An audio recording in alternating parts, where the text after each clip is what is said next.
अस्सलाम वालेकुम व्यूअर्स, मैं हूं Faisal Shaukat and welcome to my channel course pro. आज की वीडियो में बात करेंगे रैंकिंग के बारे में कि इंटरनेशनल स्टूडेंट्स को किस हद तक सोचना चाहिए रैंकिंग के बारे में, कितना वेटेज देना चाहिए, कितना कंसर्न होना चाहिए रैंकिंग के बारे में। क्योंकि बहुत सारे लोग सोचते हैं कि शायद रैंकिंग ही वो वाइड फैक्टर है जिस पे पूरी इनकी सक्सेस बेस करती है या एजुकेशनल की क्रेडिबिलिटी बेस करती है रैंकिंग पर। तो मैं आज बताऊंगा कि आपको इंटरनेशनल स्टूडेंट के लिए किस हद तक कंसर्न है, कितना वेटेज, कितना सोचना चाहिए रैंकिंग के बारे में, और रैंकिंग आया कितने सोर्सेज, कौन सा रिलायबल सोर्सेज है, और भी बहुत सारे फैक्टर्स रैंकिंग को लेकर मैं डिस्कस करूंगा। So without wasting time let's get started now. अच्छा, फर्स्ट जो मैं आपको बताऊं कि मसला होता है रैंकिंग का, लोग कहते हैं कि जॉब मिलेगी इस रैंकिंग की वजह से। अच्छा, ये ranking is a very tricky factor. मेरा पॉइंट ऑफ व्यू ये है कि एम्प्लॉयर्स को नहीं पता होता रैंकिंग के बारे में यूनिवर्सिटी की। वो सिर्फ एक, अगर आपकी टायर वन यूनिवर्सिटी है, ऑक्सफोर्ड है, कैम्ब्रिज है, तो फिर तो आप कह सकते हैं कि ठीक है, एम्प्लॉयर को पता होगा कि आप ऑक्सफोर्ड के ग्रेजुएट हैं, दिस एंड दैट। लेकिन majority of the international students का ये मसला है नहीं, ऑक्सफोर्ड कैम्ब्रिज में लोग जा नहीं रहे। लोग तो टायर टू यूनिवर्सिटीज़ में जा रहे हैं, टायर थ्री यूनिवर्सिटीज़ में जा रहे हैं, जो सेकंड थर्ड थर्ड रो में आती हैं। अच्छा, उसमें ये है कि एम्प्लॉयर को नहीं पता कि आपकी, तो फिर आपको इतनी इतनी कंसर्न होने की ज़रूरत नहीं है, क्योंकि जॉब हासिल करना इटसेल्फ इज़ अ स्किल। उसका रैंकिंग से ऐसा कोई डायरेक्ट कनेक्शन नहीं होता। एज ए सेड कि अगर टायर वन की आपकी यूनिवर्सिटी है फिर तो इट डज मैटर, लेकिन टायर टू टायर थ्री की यूनिवर्सिटीज़ के लिए इतना मैटर नहीं करता। I give you one example Pakistani students के लिए, कि आप अगर जॉब हायर कर, मैं जॉब किसी को हायर कर रहा हूँ और कोई स्टूडेंट आकर मुझे कहता है कि मैं कोसार यूनिवर्सिटी से ग्रेजुएट हूँ। I am sure majority of लोगों ने कोसार यूनिवर्सिटी का नाम ही नहीं सुना होगा। और बहुत सारी यूनिवर्सिटीज़ हैं। अलकादिर यूनिवर्सिटी का तो खैर वो इमरान खान के केस की वजह से लोगों ने नाम सुना हुआ है, लेकिन अदरवाइज कोसार यूनिवर्सिटी का लोगों ने, कस्ट का लोगों ने नाम नहीं सुना होगा। Capital university of science and technology की बात नहीं कर रहा, Kohat university of science and technology की बात कर रहा हूँ, कि लोगों ने उसका नाम नहीं सुना होगा। सो और वही ग्रेजुएट बड़े होकर एम्प्लॉयर बनते हैं और आपको हायर करते हैं। तो ये नाम लोगों को इतना अपील नहीं करता, अनलेस दूसरा फैक्टर ये है कि एम्प्लॉयर को आपकी अपनी एबिलिटीज से कंसर्न होता है। आप किस यूनिवर्सिटी से ग्रेजुएट है उसको इससे कंसर्न नहीं होता, क्योंकि जो रियल वर्ल्ड होती है वो एकेडमिक बैकग्राउंड से बहुत डिफरेंट होती है। एकेडमिक बैकग्राउंड का मोटिव इज डिफरेंट और रियल चैलेंजेस बिल्कुल डिफरेंट होते हैं। सो एम्प्लॉयर इतना बॉदर नहीं करता कि आपकी रैंकिंग किस हद तक है। Same is the case apply on UK university, कि आपका जो एम्प्लॉयर यूके में बैठा होगा वो इस हद से और यूके में तो यूनिवर्सिटीज भी ज़्यादा है। यूके में एम्प्लॉयर्स भी different corner of the world से आकर बैठे होते हैं। उन्हें नहीं पता होता कि जिस यूनिवर्सिटी का आप नाम ले रहे हैं इसकी रैंकिंग क्या है। सो इस हद तक कंसर्न नहीं होना कि जॉब में लेने में यूनिवर्सिटी का नाम बहुत ज़्यादा फैक्टर आ सकती है, ये उसके नाम या उसकी रैंकिंग रेपुटेशन बहुत मैटर करती है।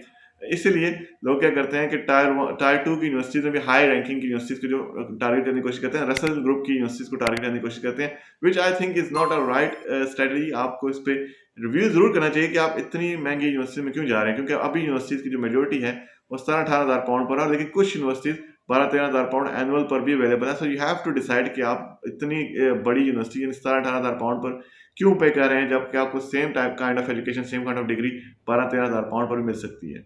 So this is the thing कि आप एक ऐसी कंट्री में जा रहे हैं जहाँ पे एक्सपेंसेस 350 टाइम्स हायर हैं। सो ये 350 का फिगर क्यों पाकिस्तानी स्टूडेंट के लिए, इंडियन स्टूडेंट्स के लिए 100 200 तो नहीं है, 150 100 के दरमियान ही लाई करता है। That is not that is self a challenge. 100 का भी चैलेंज है, 350 का चैलेंज तो इट सेल्फ बहुत ज़्यादा हाई है। तो पाकिस्तानी स्टूडेंट्स को ये समझना चाहिए कि ये आप ऐसे कंट्री में जा रहे हैं जहाँ पे एक्सपेंसेस की इस तरह की रेशियो है। सो आपको रैंकिंग पे ज़्यादा से ज़्यादा फाइनेंसिस पे फोकस करना चाहिए कि कैसे आप एक चीपेस्ट यूनिवर्सिटी में जा सकते हैं। चीपेस्ट लेकिन सेंसिबल, ऐसा नहीं है कि आप इतनी भी चीपेस्ट में जाएंगे वो यूनिवर्सिटी कल को बंद हो जाए, इतनी फ्रॉडेंट यूनिवर्सिटी हो कि वो यूनिवर्सिटी कल को बंद हो जाए। लेकिन एक बेस लेवल पे जो पॉपुलर यूनिवर्सिटीज़ हैं जिनका कुछ नाम है और वो अगर सस्ते कोर्सेज ऑफर कर रही हैं, कुछ यूनिवर्सिटीज़ में ऐसा भी है, क्योंकि फीस भी वेरी करती है। कुछ कोर्सेज महंगे होते हैं, कुछ कोर्सेज सस्ते होते हैं। ऐसा नहीं है कि सेम ही फीस चलती रहेगी तमाम तर कोर्सेज में। सो ये एक फैक्टर भी उनको डिस्कस करना चाहिए। अच्छा, मोस्टली फैक्टर्स जो होते हैं ना, वो प्राइमरी सोर्सेज, जितनी भी रैंकिंग है वो प्राइमरी सोर्सेज पर ही रिलाई करती है कि आपने कैसे ये डिराइव किया कि इस यूनिवर्सिटी की ये रैंकिंग है। सो सोर्स बहुत मैटर करता है, और सोर्स के अलावा then sources are self variable. कि आपकी टीचिंग क्वालिटी अगर आपने देखी तो आपने सिर्फ 5-10 लोगों की ही असेस की है। जैसे एक एक सर्वे होता है तो उसमें सिर्फ 5-10 लोगों को ही चुना जाता है, और 5-10 लोगों के रिसर्च वर्क को ही देखा जाता है कि यूनिवर्सिटी की क्वालिटी ऑफ एजुकेशन क्या चाह रही है।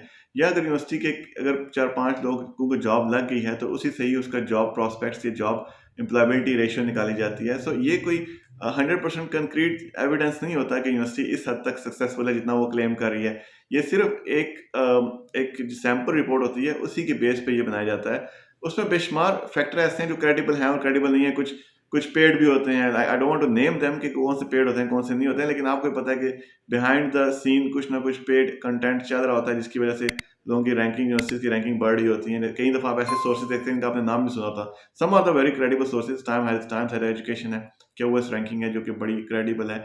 और ये क्वेश्चन आपसे इंटरव्यू में पूछे जाते हैं, तो यू शुड नो कि क्यूएस रैंकिंग क्या है, टाइम्स हायर रैंकिंग क्या है। और जब भी आप यूनिवर्सिटी का रैंकिंग का बताते हैं तो आपको सोर्स भी साथ मेंशन करना चाहिए, क्योंकि हर होटल भी ये क्लेम करता है कि हम 7 स्टार है, 5 स्टार है, 8 स्टार है, लेकिन हर होटल डेमोग्राफिक सिचुएशन के मुताबिक ही अपने आप को 5 स्टार 7 स्टार बताता है। वर्ल्ड के हिसाब से देखेंगे तो 7 स्टार के डिफरेंट होटल्स होंगे, सिटीज के हिसाब से देखेंगे तो 7 स्टार 5 स्टार डिफरेंट होंगे। Same is the case with universities कि वो डेमोग्राफिकली अपने आप को कैसे बताना चाहिए। कुछ यूनिवर्सिटीज अपने आप को टॉप 1 बताएंगी, लेकिन आप पूछेंगे टॉप 1 कैसे, वो बोलेंगे जी हम सिर्फ वेल्स में टॉप 1 है, या इंग्लैंड में तो नहीं होगा, इंग्लैंड में टॉप 1 है, या स्कॉटलैंड में टॉप 1 है, या हम एम्प्लॉयबिलिटी रेशियो के हिसाब से टॉप 1 है।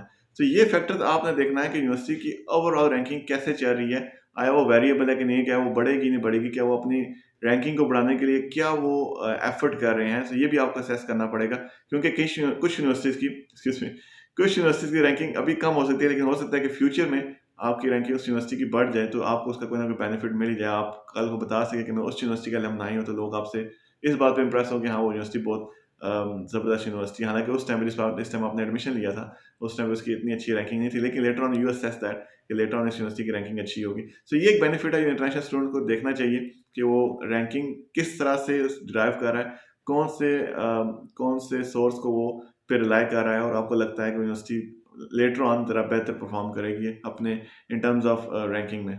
अच्छा, बहुत सारे लोग होते हैं वो कोई क्वालिटी ऑफ रिसर्च को देखता है रैंकिंग में, कुछ अपने एजुकेशन क्वालिटी को देखता है, कुछ एम्प्लॉयबिलिटी रेशियो को देखते हैं। बहुत सारे लोग मुझे एम्प्लॉयबिलिटी रेशियो मतलब मुझे रेफर करते हैं कि सर ये देखें, ये एम्प्लॉयबिलिटी रेशियो इसकी, इन्होंने बोला है कि 100% आपको जॉब गारंटी है, विदिन 6 मंथ अगर आपको जॉब ना मिले तो आप कोई और कोर्स यहाँ यूनिवर्सिटी में फ्री कर सकते हैं। Let me tell you guys, this is a marketing gimmick. मैं हाथ जोड़ता हूँ, इस पे ट्रस्ट नहीं करना, this is just a marketing gimmick. ऐसा कुछ भी नहीं होता। 6 मंथ बाद जब आप उनको ये क्लेम करेंगे ना कि मुझे जॉब नहीं मिल सकी, तो मुझे कोई और कोर्स ऑफर करें फ्री में, तो उनके हज़ारों इफ्स एंड बट्स मौजूद होंगे कि आपने ये किया था, आपने वो किया था, आपने हमारे वो सेशन अटेंड्स किए थे नहीं थे किए। देन वो बोलेंगे सॉरी अगर आपने ये नहीं किया तो हम तो आपको मजीद कोर्स नहीं ऑफर कर सकते, and we can not guarantee you a job. So job employability ratio is the biggest kind of scam, लेकिन मैं उसको स्कैम नहीं बोलूँगा अभी फिलहाल, मैं उसको एक मार्केटिंग गिमिक ही बोलूँगा कि वो एक बिगेस्ट मार्केटिंग गिमिक कि आपको अगर 6 मंथ के अंदर जॉब ना मिली तो हम आपको अनदर डिग्री ऑफर करें, या हमारे 90% स्टूडेंट्स को विद इन द 6 मंथ ही जॉब मिल जाती है। इतनी ज़बरदस्त रैंकिंग हमारी है, इतनी ज़बरदस्त एम्प्लॉयबिलिटी रेशियो है। तो do not consider this. Quality education का आई रिपीट कि उसको काउंट करें, मार्केट रिसर्च को काउंट करें, स्टडी रिसर्च को काउंट करें, उनकी जो पब्लिकेशंस कितनी है उस पर आप रिलाई करें, क्योंकि वो एक अच्छा रिलायबल फैक्टर होता है कि उससे आपको पता चलता है कि यूनिवर्सिटी किस हद तक एजुकेशन इंडस्ट्री से सिंसेयर है। सो व्यूअर्स, ये थी आज की डिस्कशन रैंकिंग को लेके, क्योंकि ये रिपीटेडली क्वेश्चंस थे लोगों के कि रैंकिंग को क्या करना है क्या नहीं करना, कौन सी कौन कंसिडर करें कौन सा ना करें। उम्मीद करता हूँ मैंने तमाम तर क्वेश्चंस को एड्रेस किया है। अगर कोई क्वेश्चंस रह गया हो जो आपने मुझसे पूछना हो तो आप कमेंट में मुझसे पूछ सकते हैं, मुझे व्हाट्सएप पे फॉलो कर सकते हैं, the number is in description. मुझे फेसबुक पे, इंस्टाग्राम पे फॉलो कर सकते हैं। You can ask any objective question, तो मैं पूरी कोशिश करूँगा मैं उसको जवाब दे सकूँ। अगर मैं ना दे सकूँ तो allow me some time and give a decent reminder after some time. मैं पूरी कोशिश करूँगा आपको टाइमली जवाब दे सकूँ। इसके साथ ही मुझे दीजिए इजाज़त। अल्लाह हाफ़िज़।